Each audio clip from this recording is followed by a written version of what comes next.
안녕하십니까. 민경수 목사입니다. 오늘은 진정한 부흥이 무엇인가에 대해서 좀 나누겠습니다. 목회자라면 늘 교회의 부흥에 초점을 맞추고 있습니다. 우리 목회자로서 우리가 생각하고 있는 부흥이 무엇일까요? 진정한 부흥이 무엇일까요? 언젠가 우리 장로교 합동 측 총회가 열렸을 때에 총신대학교 신학대학원 교수로 계시던 김세윤 교수가 이런 말을 하셨습니다. 목회자들은 교회를 대할 때에 부흥시켜야 된다고 하는 교회의 부흥에 그렇게 초점을 맞추고 있다. 그런데 교회에 찾아오는 성도들은 그 교회 부흥보다도 자신의 문제 해결에 그 초점을 맞추고 있다고 그렇게 말한 적이 있습니다. 우리 목회자로서 진정한 부흥은 교회의 부흥에 초점을 맞추고 있지만 성도들은 자신의 문제 해결에 그 초점을 맞추고 있다고 하는 사실, 의미 있는 말씀입니다. 여러분, 부흥이 무엇입니까? 부흥은 사실 다시 활기를 얻는다는 것 아니겠습니까? 그 낱말의 의미가 그렇습니다. 다시 활기를 얻는 것, 회복되어지는 것. 우리 믿는 자로서의 회복은 무엇입니까? 믿는 자로서 어떤 상태로 활기를 얻어야 될 것입니까? 그것은 바로 죄 짓기 이전의 모습, 하나님의 형상으로서 에덴의 복을 누리고 그야말로 하나님을 영원하게 하고 하나님을 기쁘시게 드릴 수 있었던 그런 상태로의 회복이 진정한 부흥이 아니겠습니까? 진정한 부흥은, 참된 부흥은 죄 때문에 허물어졌습니다. 죄 때문에 또한 마귀 때문에 참된 부흥에서 멀어졌습니다. 활기를 잃어버렸습니다. 그래서 예수께서 이 땅에 오셔서 우리를 구원하시되 죄에서 건지시고 마귀에게서 건지시고 죄 때문에 생긴 여러 가지 문제에서 우리를 건지셔서 활기를 주신 분이십니다. 다시 활기를 주셨다. 다른 말로 부흥케 하셨다는 말씀입니다. 우리 목회자로서 진정한 부흥은 교회에서 죄를 다루고 악한 영을 다루고 죄 때문에 왔기 때문에 생겼던 여러 가지 문제를 다루면서 해결할 때에 진정한 부흥이 온다는 것이죠. 교회가 죄에 대해서 언급하지 아니하고 악한 영에 대해서, 영적인 문제에 대해서 언급하지 않는다면 그 진정한 부흥의 기초를 놓지 않는 것입니다.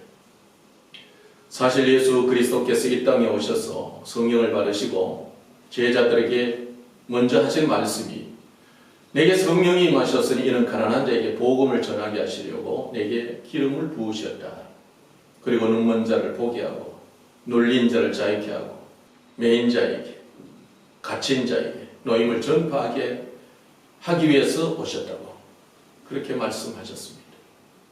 그리고 그 이후에 은혜의 해를 전파하기 위함이라. 희년, 이스라엘 백성들에게 있어서 모든 것이 회복되어지는 이 희년, 이 은혜의 해를 다시 주기 위해서다라고 그렇게 말씀하셨습니다. 다시 말씀드리면 예수 그리스도께서 부흥을 위해서 오셨다는 것이죠. 회복케 하기 위해서 오셨다는 것이죠. 죄에서 건지시고 마귀에게서 건지시고 죄 때문에 마귀 때문에 생긴 여러 가지 문제에서 우리를 건지셔서 회복시켜서 활기를 얻게 하기 위해서 오셨다고 하는 사실입니다.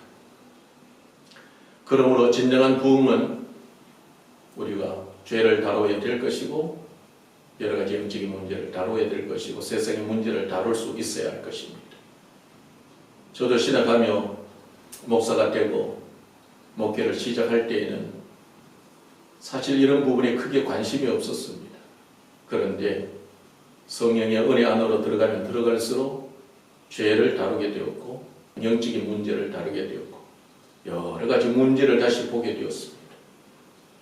교회가 우리 앞선자들이 여러 가지 문제를 덮어두고 외적인 부흥에만 초점을 맞추고 있다면 그것은 진정한 부흥이 아니라는 것이죠. 성도들이 교회에 찾아옵니다. 교회 찾아오는데 우리가 기본적으로 말하면 예수 믿고 천국 가자. 물론 우리가 천국 가야 마땅하지만 그러나 성도들이 교회에 찾아오는 이유는 세상에 여러 가지 문제들 때문에 고달프다는 것이죠. 그 문제를 그리스도로 말미암아 위로받기 원하고 해결되기를 원하고 자유케 되기를 원하고 거기에서 벗어나고 싶다는 것이죠. 교회에서 그러한 도움을 받고 싶다는 것입니다.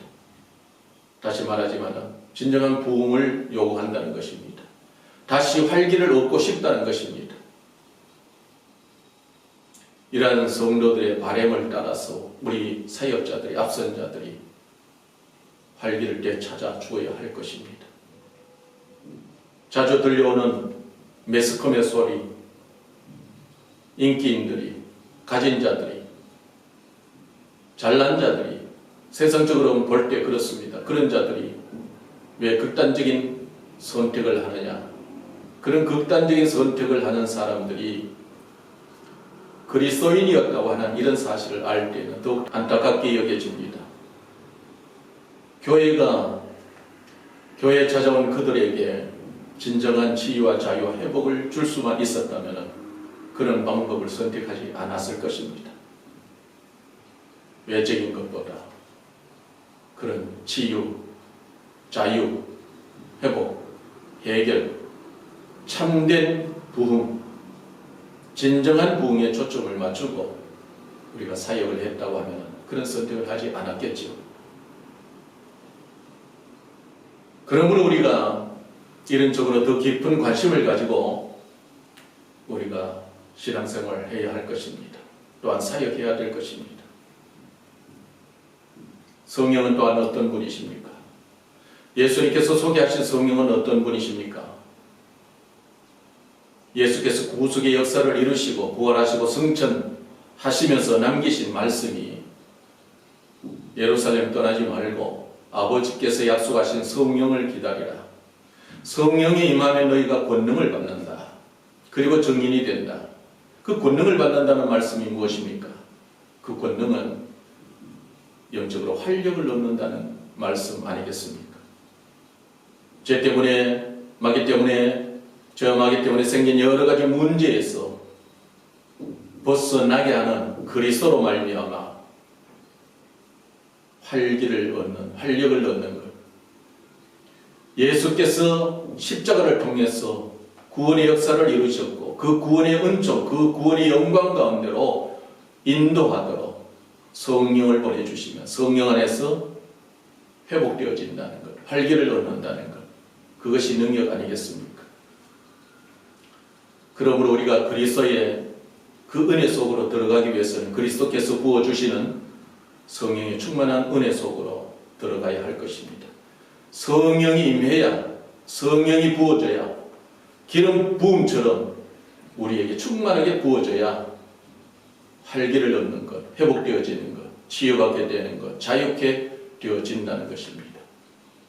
정리하면 성령이 우리에게 부어지면 성령은 그리스도의 영광을 드러내시되 그리스도로 말미암아 십자가의 능력, 보혈의 능력으로 말미암아 치유받게 하시고 자유케 하시고 회복케 하시고 해결케 하시되 우리에게 부흥을 가져다 주신다는 사실입니다. 따라서 우리가 진정한 부흥이 무엇인가 이에 대한 초점을 가지고 그리스도가 더욱더 고상한 분으로 다가오도록 더욱더 그리스도의 영광이 충만하게 풍성하게 나타나도록 성령으로 더 충만하게 기름 부음을 구하는 우리가 되어야 될 것입니다. 성령에 대한 깊은 관심, 제가 이 네 가지 단어를 참으로 좋아하는데 치유, 자유, 회복, 해결, 한마디로 부흥, 이런 은혜에 관심을 가지고 우리가 사역하고 신앙생활을 해야 할 것입니다. 감사합니다.